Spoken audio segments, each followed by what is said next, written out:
think we're gonna make it. We're gonna finish today.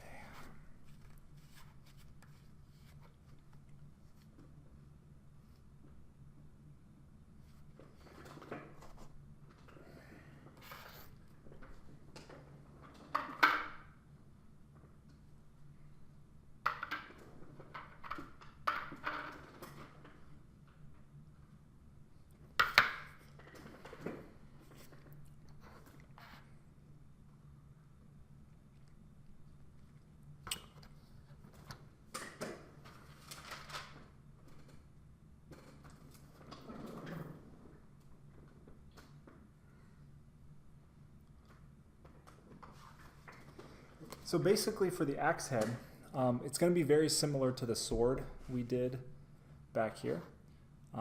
It's going to be the same colors, generally the same process. If we look at the finished version,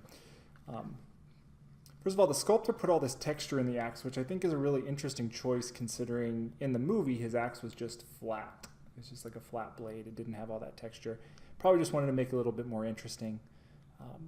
But the thing with metal, like you got to think about how when you're looking at it, like you get reflections off of where the light's coming in. The light's going to hit, it's going to go bounce off at the same angle to hitting your eyes. So it kind of depends on how you're looking at it is how the reflection comes off, which is why some people actually criticize using non-metallic metal on miniatures like this, because essentially you're fixing a light source, as opposed to if this was real metal, as the person rotates the model, the reflection line and the reflection points would move based on the angle at which they're looking, and that's how real metal works. But here you're fixing the reflection points. But if you're doing this non-metallic metal, you just kind of have to pick something that seems sort of realistic. And in the sense that you are looking from above the model, you're probably catching the reflections off of some of the lower points on the blade. At least that's what it seems to look best to me in terms of selling the look. Certainly with the front side here, the axe is slightly tilted like this, and so you're really not necessarily going to be catching anything off the top part of the blade. You're more likely to get light that's coming from the bottom, plus light even off of things like leather and stuff. I mean, you're still getting light reflecting off of that surface somewhat, so you're going to catch a little bit more light when you're close to something for it to bounce off of and catch a little bit of extra reflection. I'm not a super expert in all of this stuff. This is just kind of my own brain, what seems to make sense for me. Anyway, so this is what we're going to try to essentially mimic. So just like before when we were doing the sword, we are going to start with graphite as our base coat.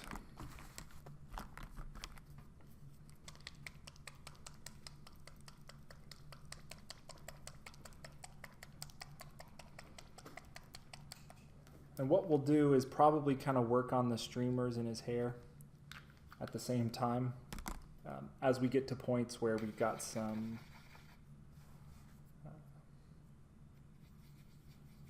maybe some wet glazes or something that we can't paint back over yet. We'll switch and do a little work on the cloth things that are tied in his hair.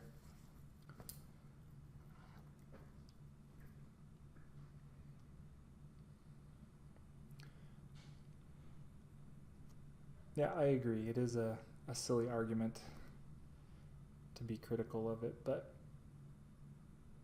you know, rather than kind of be the live and let live attitude of letting people say, this is what I want to paint and this is how I want it to look, there's people who will say, nope, that's not how you paint and this is why. They're like, non-metallic metal is meant for like canvas paintings where it's two-dimensional. And you do have fixed light sources on the objects that are in your painting from the vantage point of the viewer. Blah, blah, blah, blah, blah. And there's no reason to do that on a three-dimensional model. You should use real metallic paints, let there be natural reflection points, and so on and so forth. But that assumes that there's one right way to paint. And I do not believe that that's the case. I think the one right way to paint is to paint what you want to paint on that model. Whatever makes you happy and content with what you're doing, that's the right way to paint it.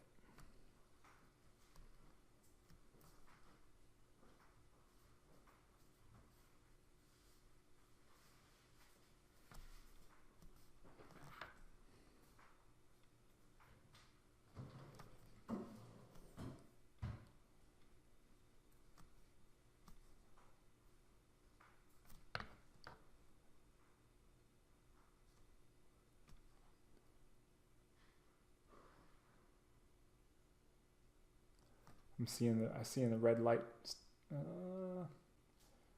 My red light's starting to flash on me a little bit. Hopefully you're still getting a decent connection.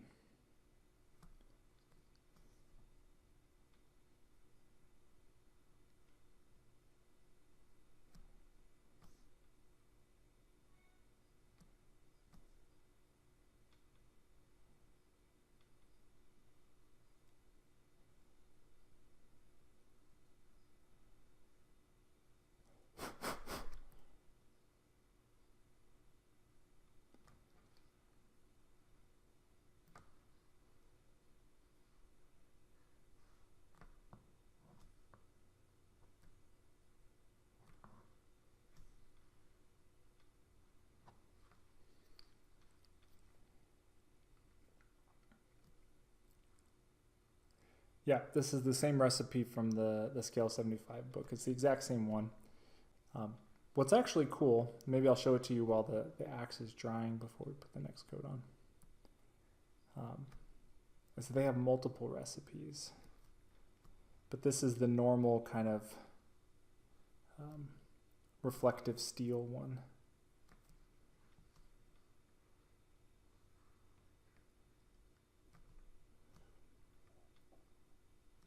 Kind of a more like neutral steel recipe. There's a different steel recipe that has a lot more blue in it. And on my weight screen, when I start my streams, the Wolf Ninja guy who's there, his sword was done with the recipe that creates a much bluer metal. And I really like that effect too, but I find it to be a little bit more fantasy-ish. Like it looks really cool on fantasy models and stuff, but it doesn't always ring as realistic. And so with these models, I was trying to go with a little bit more realistic look. Plus some of the blues, some of the paints in the that you use in that recipe are ones that are a little more different than what some painters are likely to have in their collection. There's some very, very particular blues, some gray blues and stuff, that if you just don't own those paints, it's harder to replicate. Whereas these colors are a more neutral gray. A lot of people have various shades of the neutral gray. So yeah, thanks for putting that link in there so people who are watching this back can, or if they're lurking right now, they can click on it.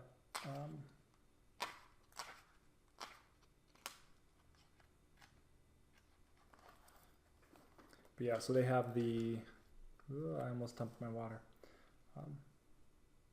So they have that recipe, which is the one we're doing. It creates, he said, it's like a more neutral gray.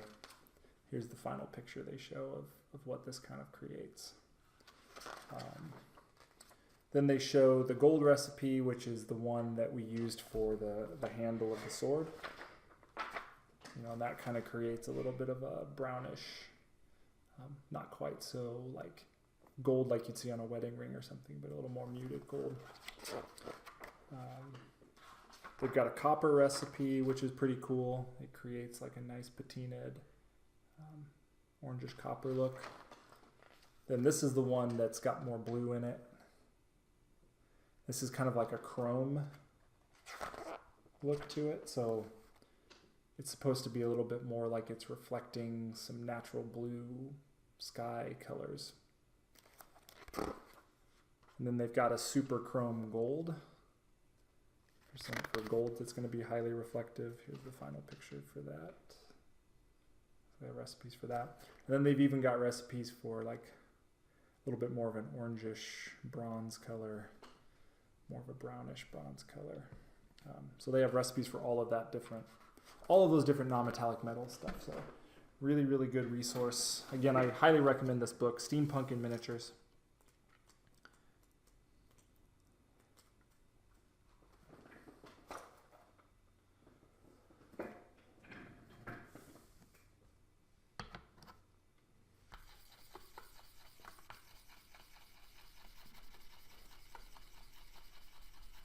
I want to put a second coat down, but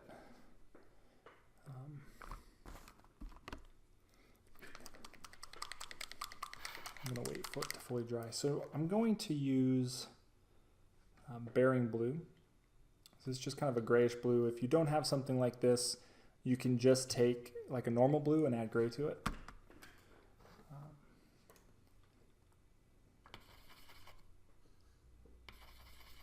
Speaking of, I'm pretty sure this is one of the colors you use in that that blue chrome steel. And so what I decided to do on this guy, so again, if you look at the reference pictures of him, he's got like cloth strips that are tied in his hair. So you can see him there.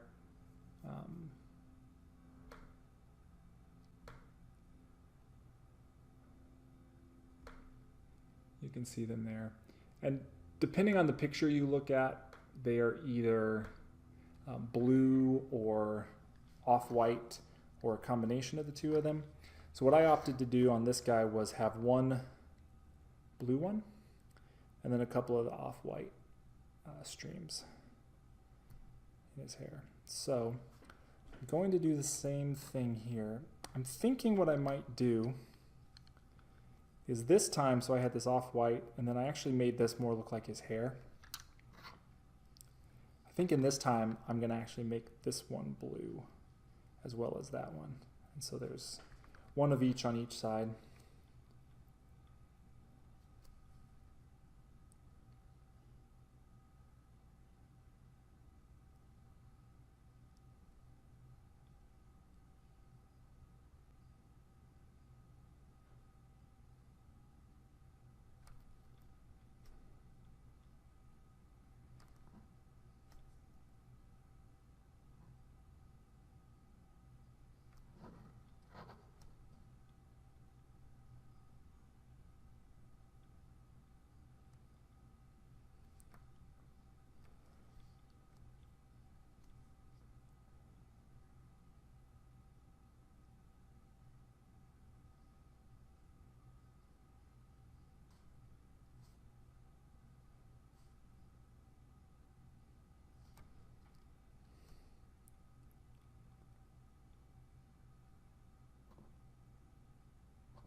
All right, do what you got to do.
I think I'm going to base the off-white ones with Thar Brown, which is just like a bone color.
And the axe is still drying.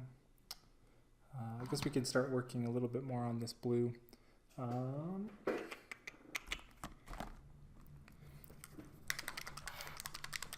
I'm going to take some, it's just again, like kind of a bone color. I suppose I could just, well, I'll just use this.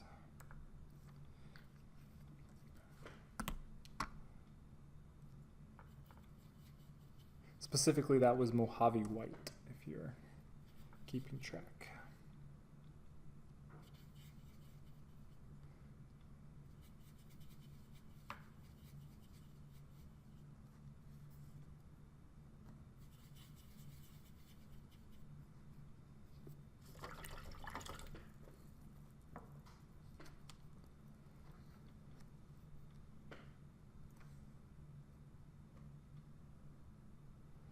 And just start adding some highlight areas.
axe is getting pretty dry. I'm gonna add a little water to this Thar Brown so I can use it later.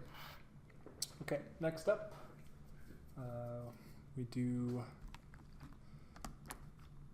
Nakar.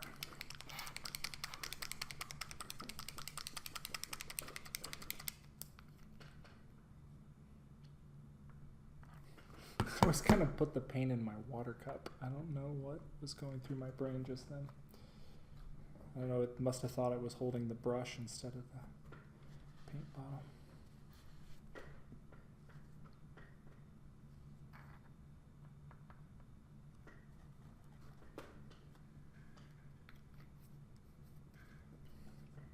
And what I'm actually going to do, even though this isn't technically the recipe, I'm going to add some of the graphite to that.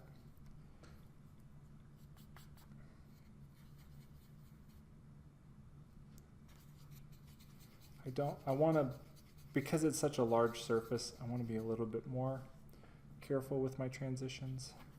Eventually I'm going to want to glaze with the graphite, so I'm getting it at least somewhat prepped so it doesn't dry out on me.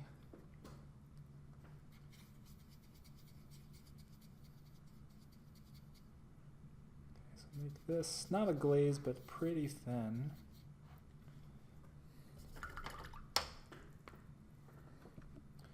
And so as I said before, what I'm going to start doing is working my way down towards the bottom of the axe there, create a reflection area here, work my way down towards the bottom of the blade, create a reflection area there. So that will be what I'll be working on. Starting a little bit up higher on the back. So kind of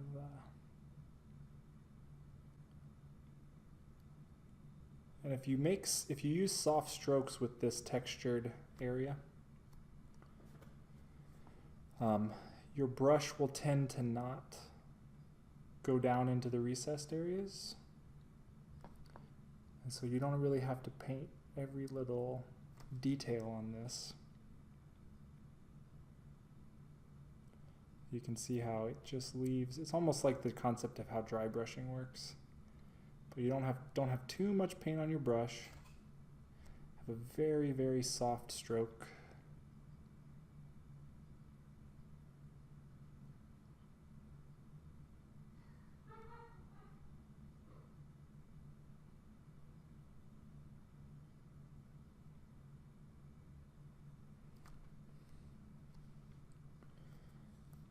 Hey, welcome back.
Add Mojave White to that far brown.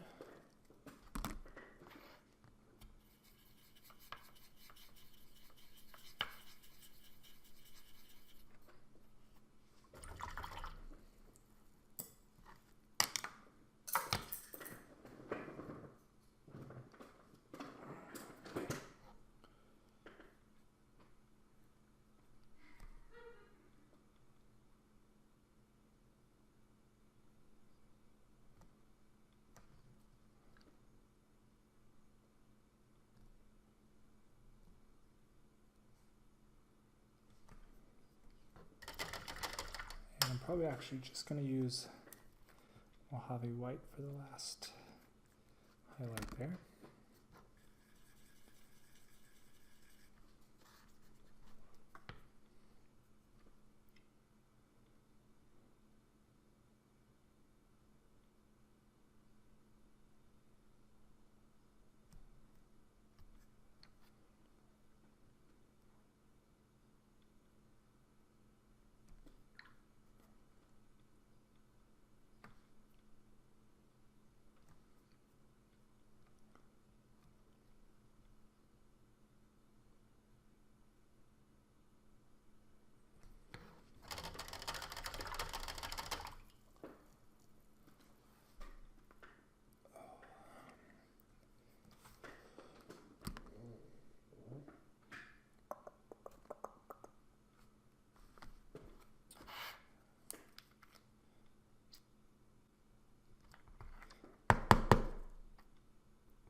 Yeah, it was only a brief cat visit.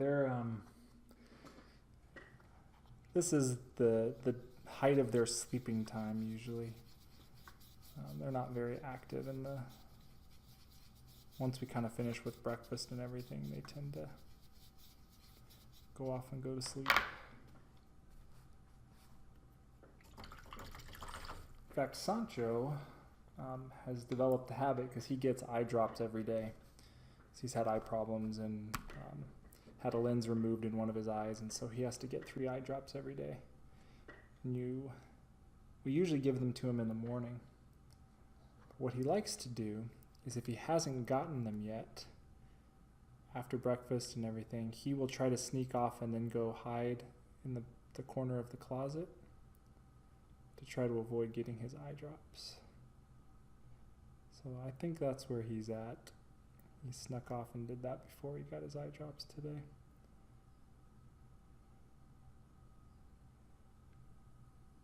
And Diego's sleeping in his little cubby hole over here on his cat tree.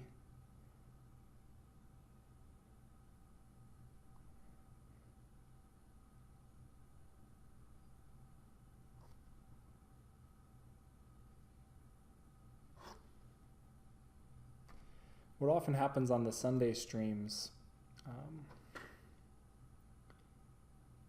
well, in the evening streams that I've done some this week, cats are a little more active that time of day.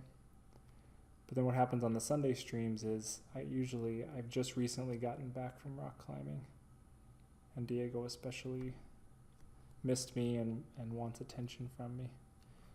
So he'll sometimes be a little needy.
Yeah, he's too smart for his own good, that's for sure.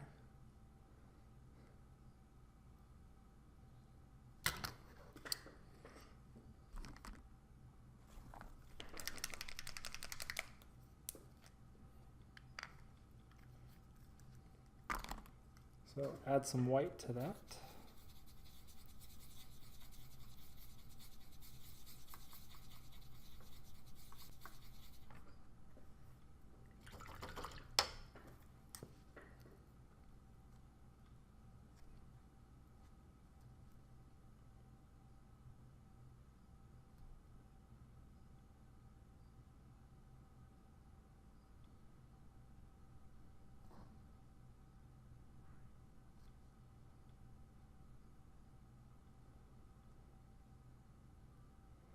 He's the same cat who got tired of being closed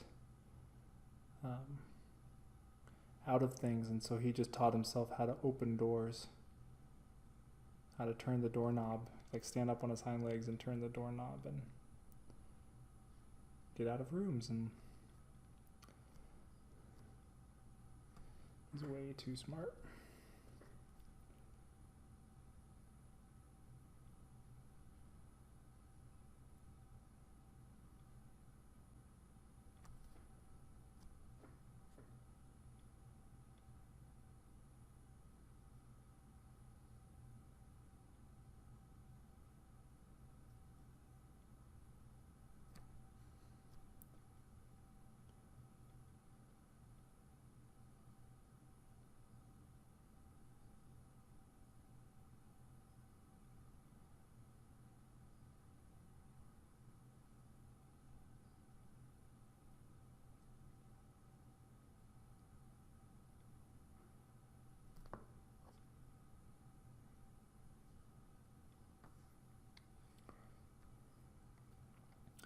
We have knobs in the current house, which he has a harder time with.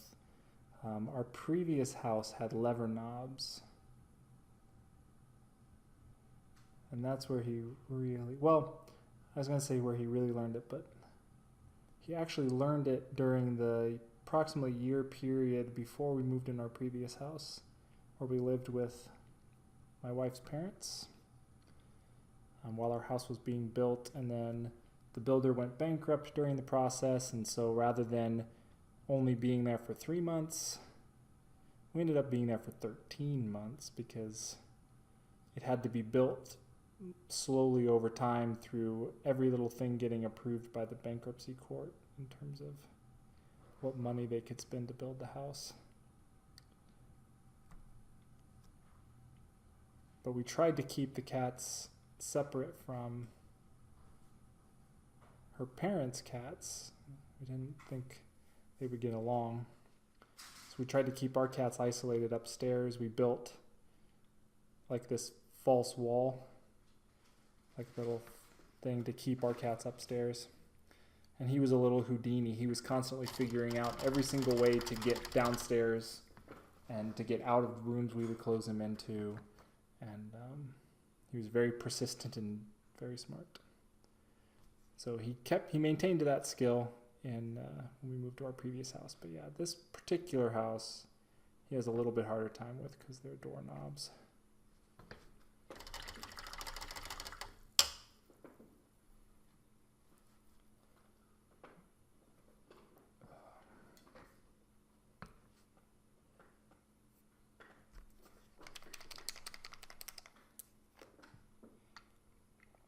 What he does do on the knobs is he bangs them. Like he stands up on his hind legs and will bang on them.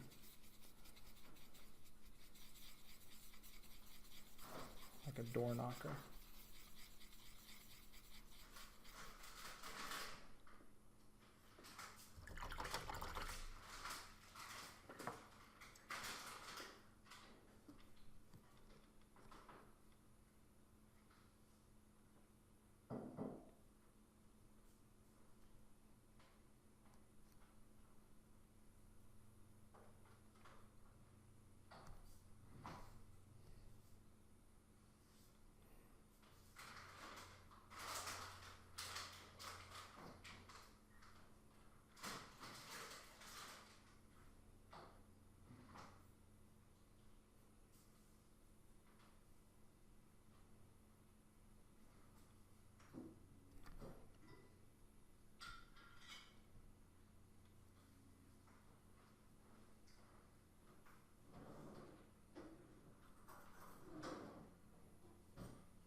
from here, I'm going to switch to doing shading.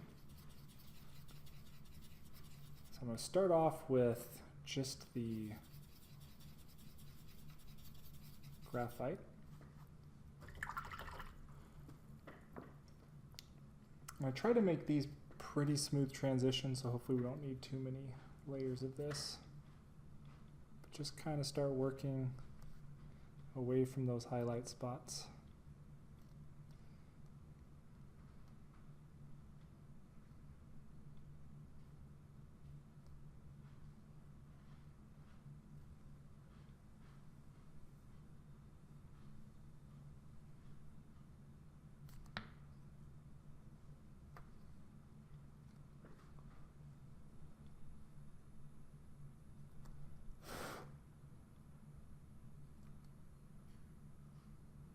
That is not the graphite.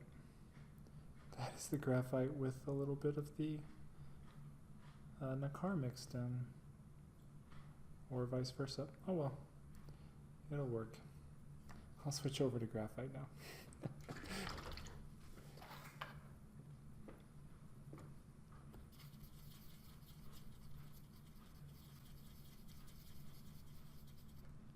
It fooled me because the graphite looked too dark when it had separated and all the pigments were floating on top.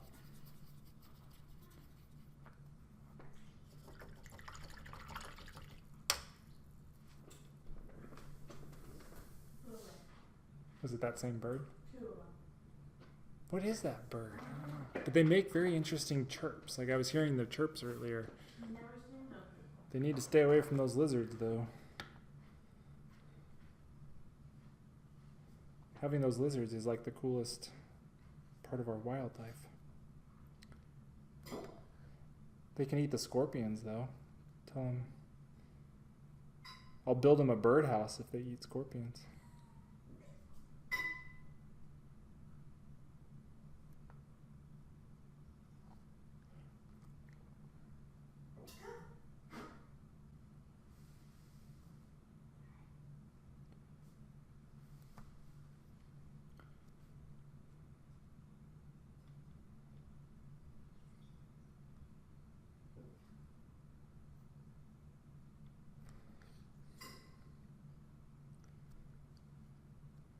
Oh, Heath said he thought we saw scorpions outside. They're a little small to see like that, but...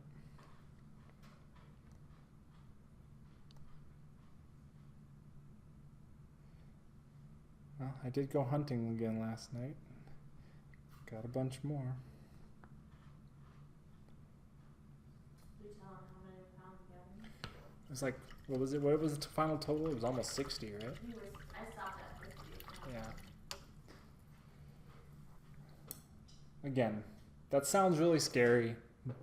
Most of them were not near the house. They were out in the green belt, but it's just a matter of trying to kind of control the population of them so they don't spread. Heath says hello. Hi. All right, add in some anthracite gray to that.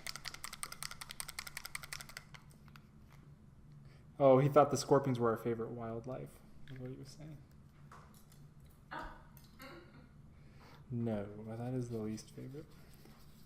I still remember, I assume this is this way in all other places in the country, but when you sell a house, you have to fill out a seller's form about all the little things in your house that you have to disclose, like have you ever had termites?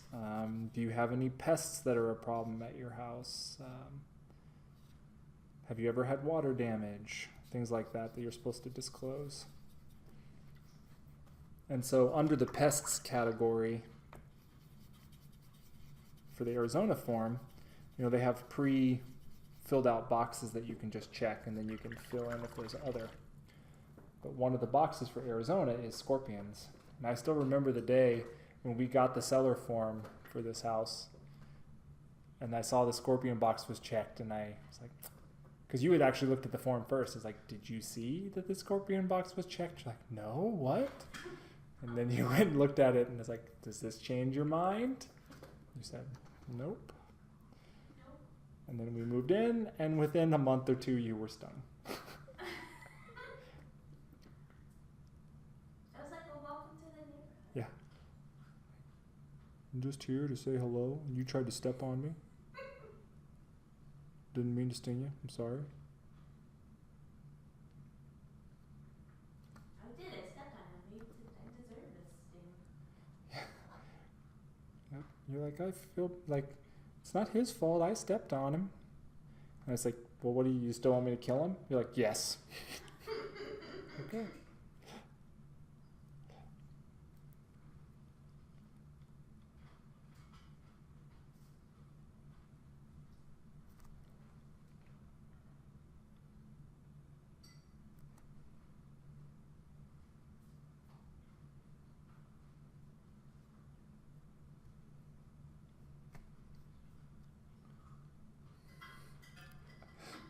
Hey, DC Cool. How's it going?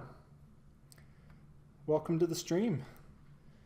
We're getting really close to finishing up the Celtic busts that we've been working on for the last few weeks.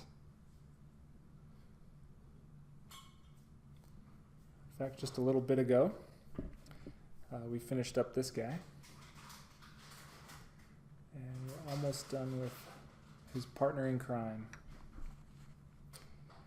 We're talking about the local wildlife, and the house that I live in now is the first house I've lived in Arizona that has had scorpions. And so talking about hunting them and trying to keep them out of the house, and then also my wife got stung shortly after we moved in a couple years ago, but this was her dream house, and so even the presence of scorpions couldn't keep her from buying it.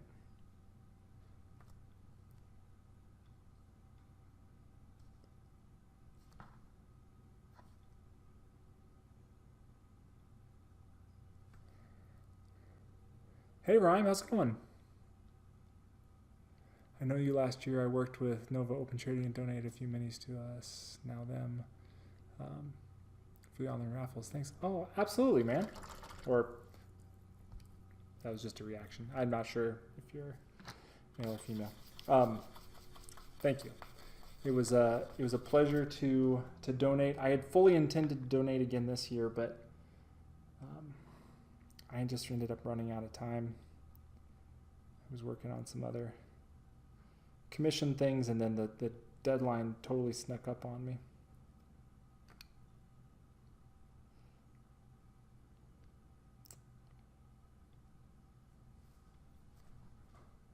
Yeah, I'm glad you found me. I've been doing Twitch streaming for a while now.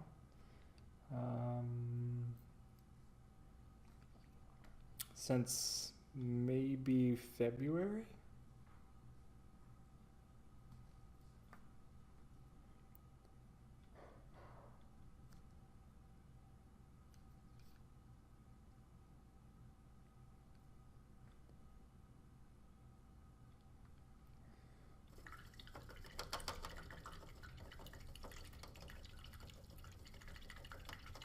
One Celtic baby face and one gloriously bearded individual. That's right.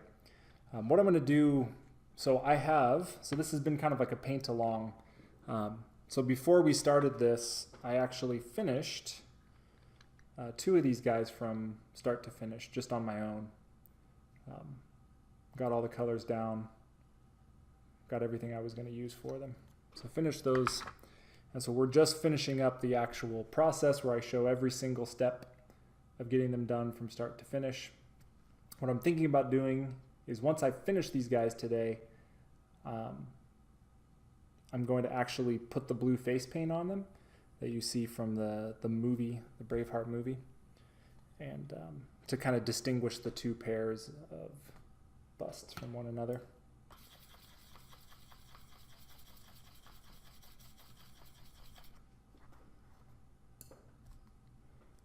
Add a little bit more anthracite gray.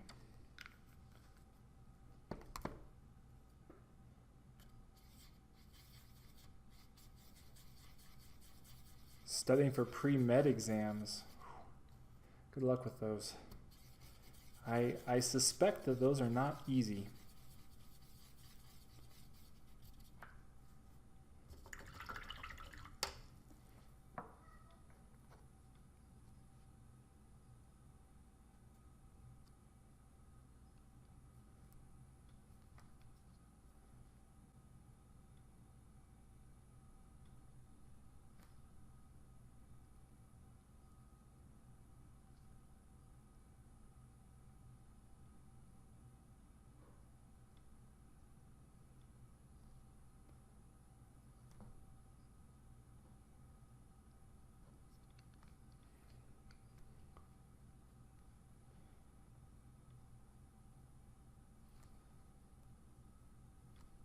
So yeah, for those of you who are maybe joining me for the first time, my normal streaming day, I usually stream on Sunday afternoons, / evening, depending on where you live. I'm on Pacific Coast time for most of the year. I say that because I live in Arizona and we don't observe daylight savings time. So our time relative to the rest of the country changes whenever yours does, whenever the daylight savings time kicks in. But I usually stream on Sunday afternoons. But these busts are heading off to Gen Con to go into the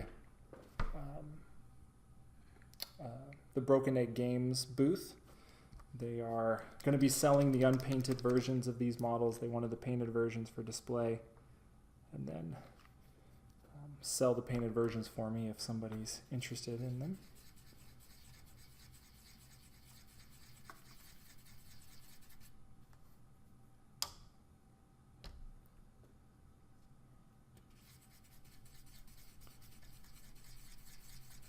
So I've been streaming more often than I normally do during the week to get these things completed.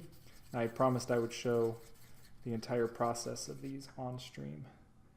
So I've been making the videos and then I'll archive them all to YouTube, so they'll be in the entire start to finish process, all the way from base coat through final touches, so people can see any part of the process they want. Nothing is hidden.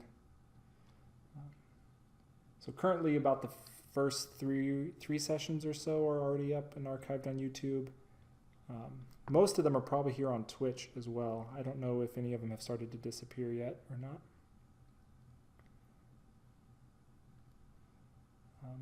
Twitch will certainly have the ones I did this week, which are the more recent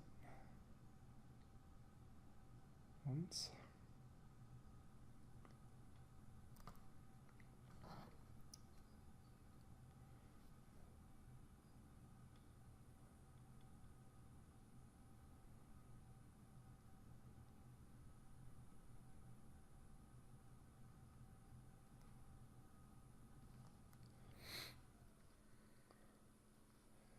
DC cool. I paint some minis myself, quite new to the hobby. About half a year is what I have painted. Well, welcome to the hobby. This has been something I've been doing for about 20 years now. It's been a big, important part of my life. I've always really enjoyed doing it. And I think it's a great hobby, so welcome.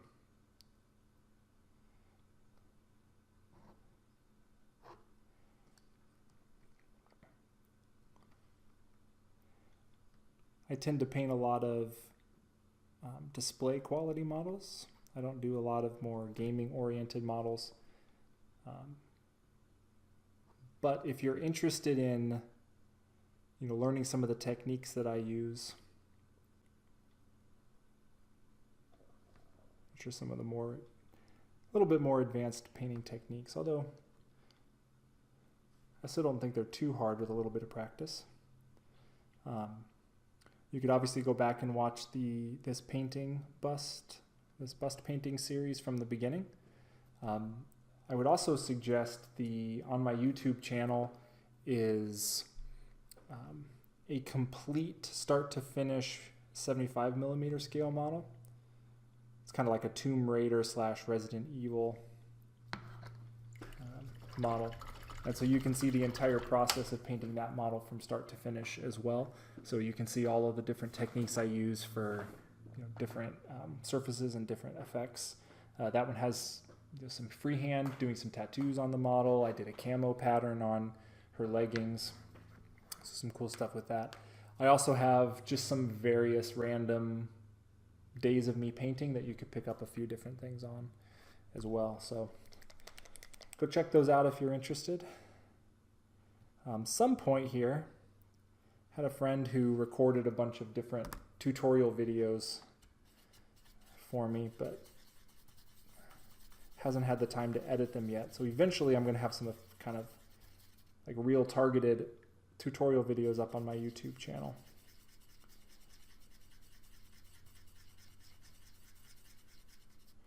Things like how to paint cloth, how to paint wood, basic color theory, paint consistencies, brush care, things like that.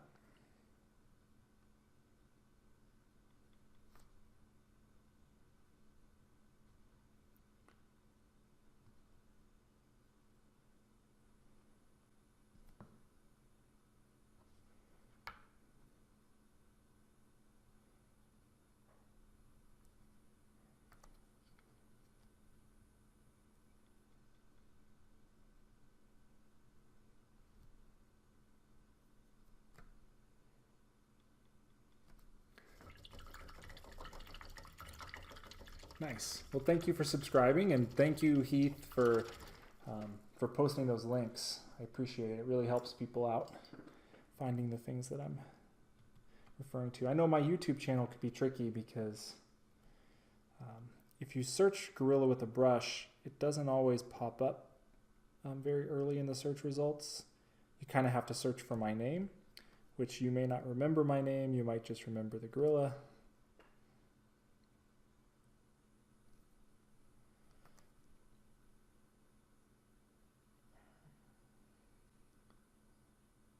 So I appreciate that.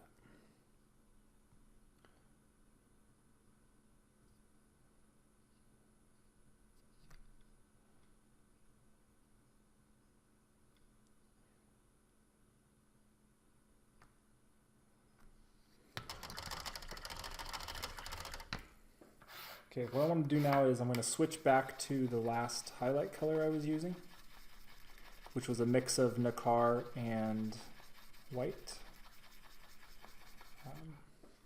By the way, for those of you out there, I tend to use scale 75 paints. That's my paint of choice. So I'm using this particular highlight color. It's a mixture of nacre with a little bit of white in it.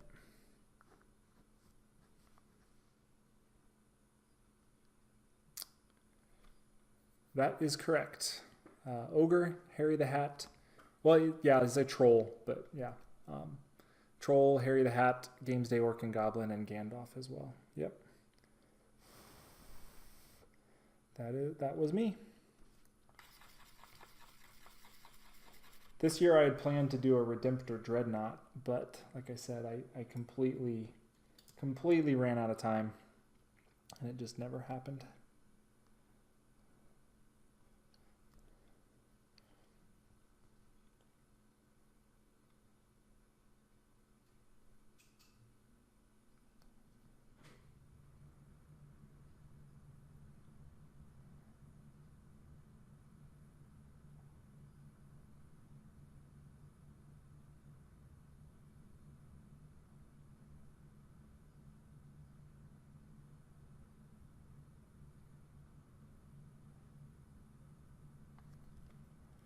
So what I'm doing with this is just reestablishing the brightest spots of those highlight areas.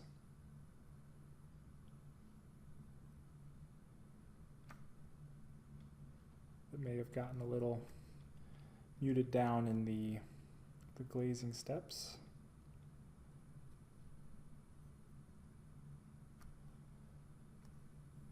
Also going to sort of, if you look at what I did on this model, those little rough areas, like I kind of had them picking up a little bit of light, having a little bit of reflections off of some of the places where the texture is. So I'll go in and do a little bit of that.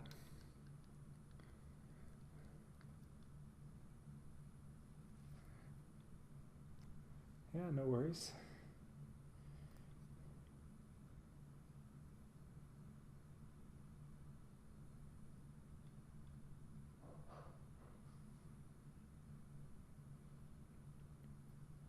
So what was your role with them? Were you at the Nova Open trying to help sell raffle tickets? Were you processing the models?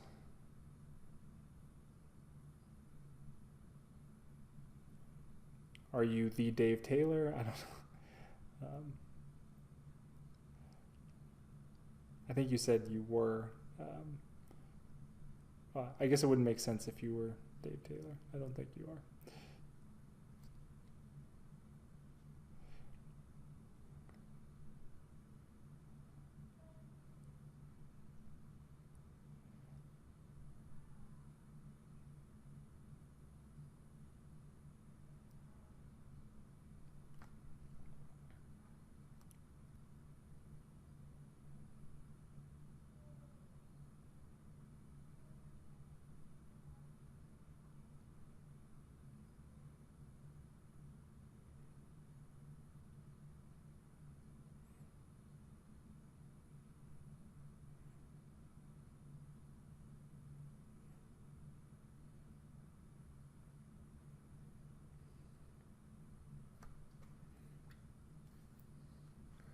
Attended the bar and the lounge, but helped with the website, online sales, raffle ticket sales, silent auction. Lori Brandt's right-hand man for a while. Cool.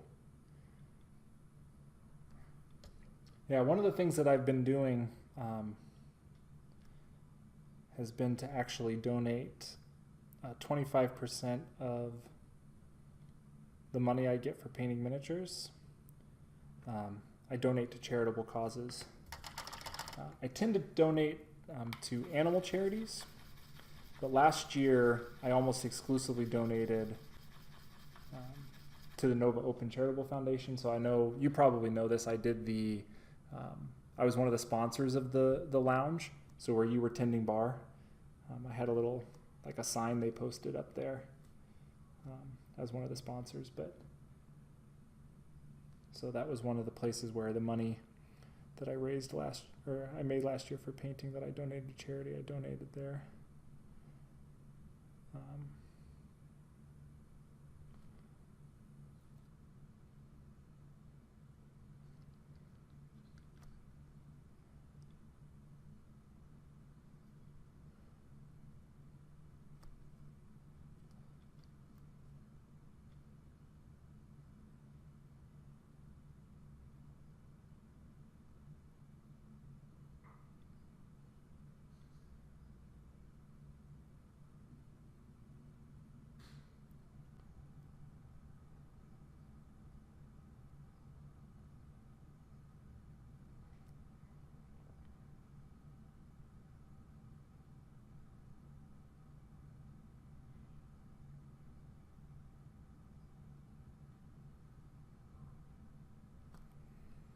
I've always wanted to go to the Nova Open. I just haven't had a chance yet to make it out there. I'm on the opposite side of the coast, so it's sometimes tricky. And I usually have, I work in education, and I do a lot of training with universities who use the math curriculum that we produce. And so there's lots of East Coast schools that are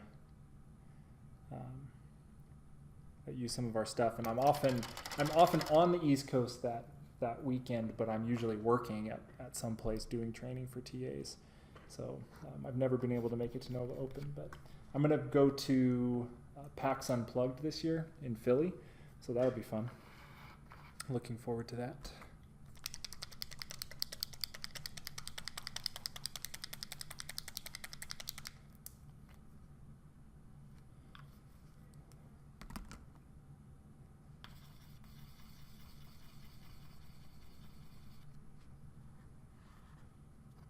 All right, so now we're just gonna do some of the extreme reflection points. For the most part, these are just going to be dots right where you've got the brightest spot.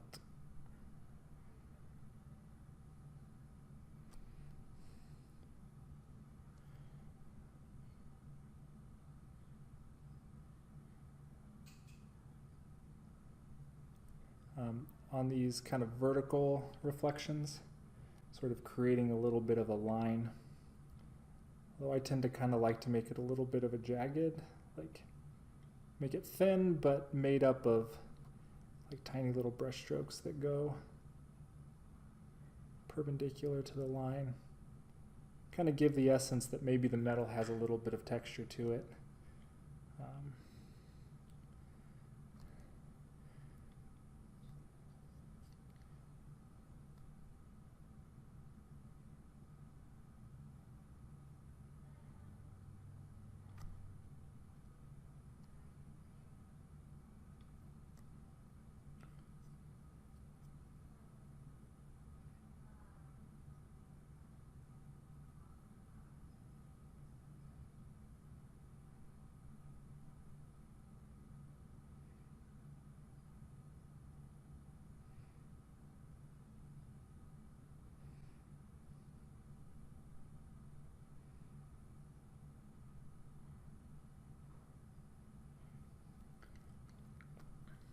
Still trying to convince Heath to meet us there at PAX Unplugged.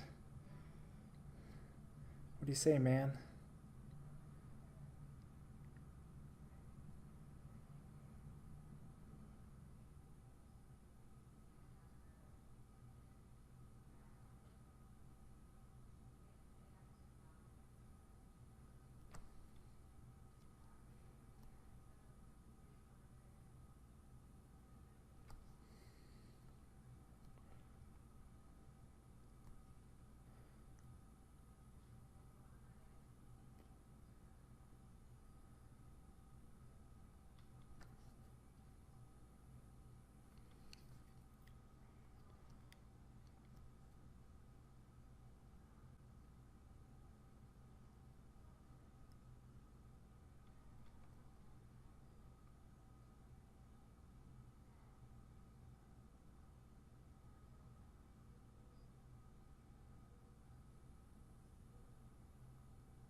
So one thing I did on this for the other miniature, and I'll probably do it a little bit here.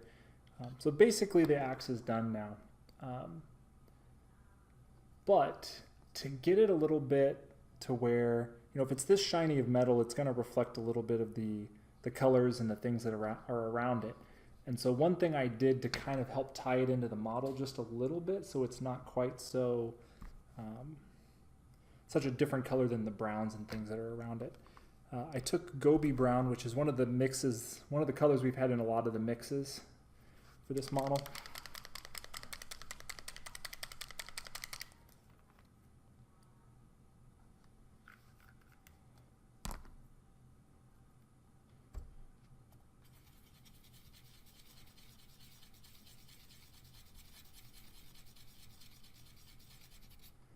And I'm going to mix up a thin glaze for this.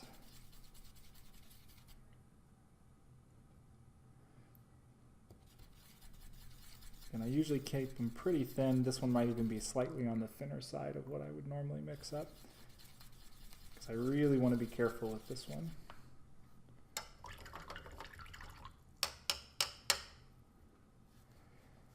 Well, I'll tell you what, man.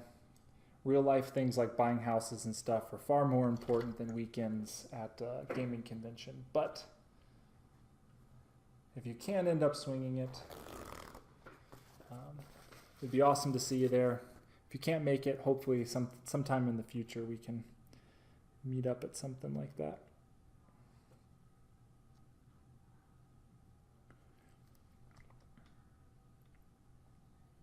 So what I'm just going to do is I'm just going to glaze this Gobi Brown. onto the X. And this will warm up the gray just a little bit. In very subtle ways.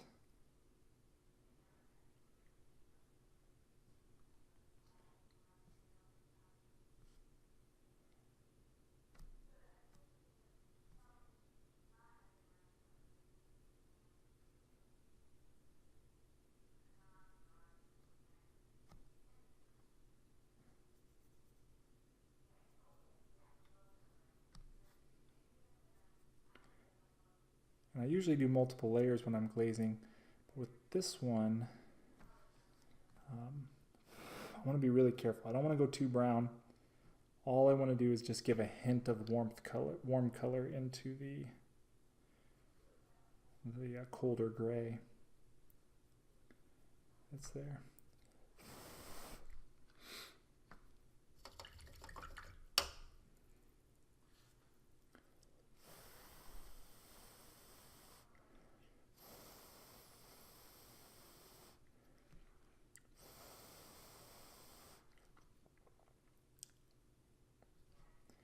If it helps at all, Heath, if you can go, I will buy your ticket. If you can make the rest of the travel work, I'll buy your weekend pass to the convention.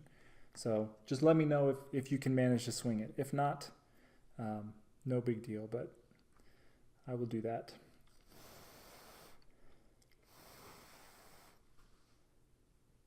Cool. All right, I think I'm done with that. Last things to do before we potentially, if I can, actually, I misspoke. Two last things to do.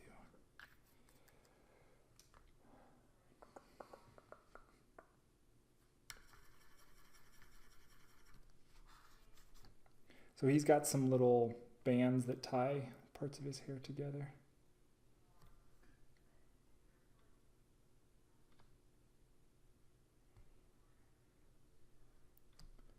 Just gonna paint that real quick. I think that's the main one. He's got one on one of the little spots that we have to do too. Okay, so the last things to do is these colored ties that are in his hair. So what I did for the blue one is this is my favorite blue from Scale Colors, Cantabric blue. I think that might be how it's pronounced. Not totally sure.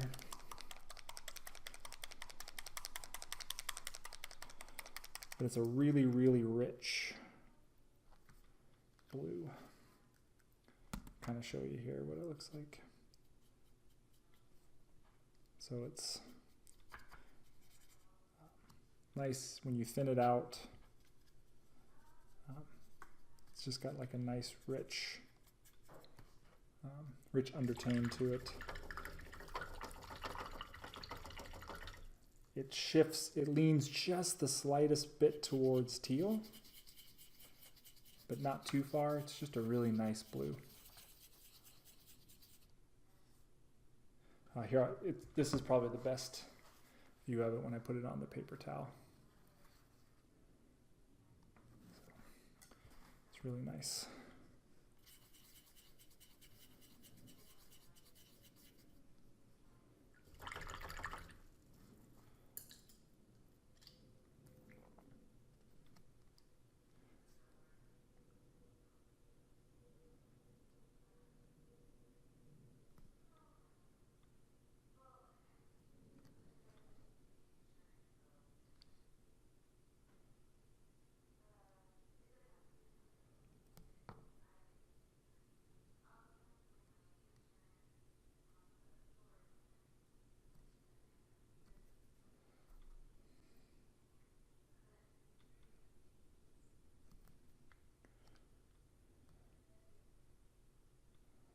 So just kind of tinting the blue we did with a little bit of the highlights that we did.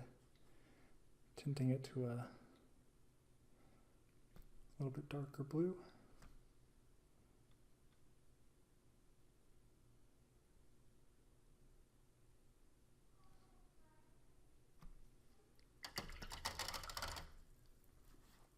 And for the The white ones, I'm going to actually use a rainy gray color. It's like a warm gray, gray with just like a hint of brown to it. And this is going to help that like cotton material look a little more lived in. Not quite so fresh white sheets look to it.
By the way, what I kind of tried to do here, I didn't have a lot of room on my palette. When you get new paints, or if you're trying to test for whether like what the undertone of a paint is or what it's going to look like when it really starts, thin a little bit and getting on the thing, doing essentially like watered down drawdowns is a really, really good way to expose the undertones in your paints. So for example,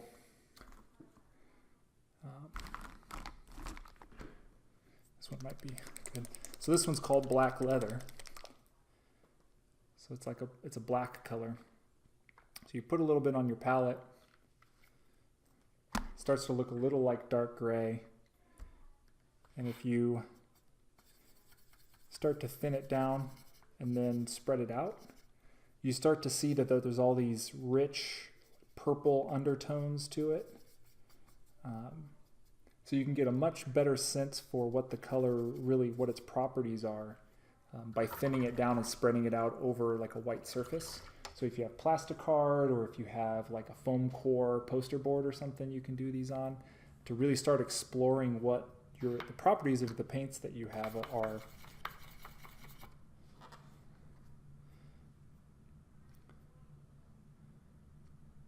Sometimes you'll see some surprising things in those, colors that will look one way when they're in their solid mass state.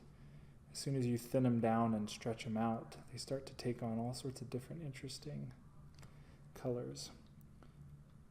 And so if you use them, especially for glazing, these undertones that you're seeing are going to be what the primary property that you're going to get out of that paint as a glaze or as a shade.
Well, ladies and gentlemen, I believe we are done.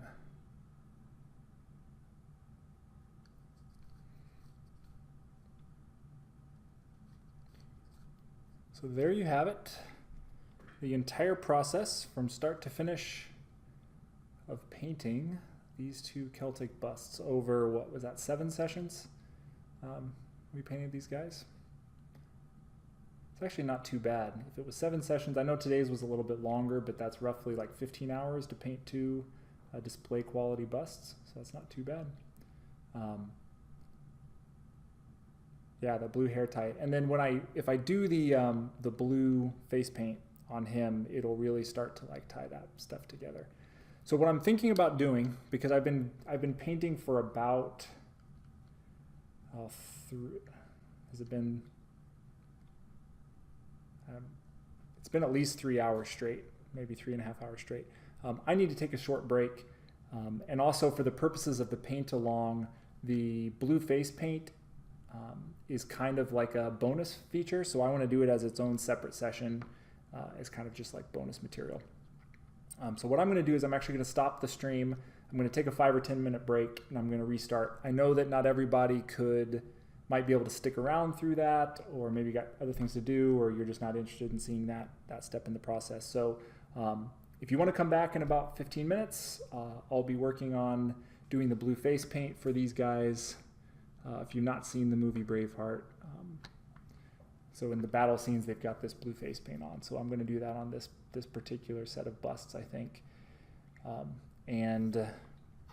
Yeah, so I'm going to do that in a little bit. I'm going to take a short break, get a quick little bite to eat, and go to the bathroom and stuff like that. So I'm going to sign off for now. Hopefully I can see you on the other side. If you're not, or if you're watching this later, thanks for joining me on the entire journey of painting these busts together. Hopefully you have your own pair, and you've been following along. If not, if you are interested in painting these busts and you want to follow along and try the tips and tricks and things that I did, there are still busts available. You can go to my website, gorillawithabrush.com. There's a tab that says Celtic Busts. You can click on it, and you can order a pair for yourself. But anyway, thanks for joining me today. Hopefully I'll see you in the bonus material stream.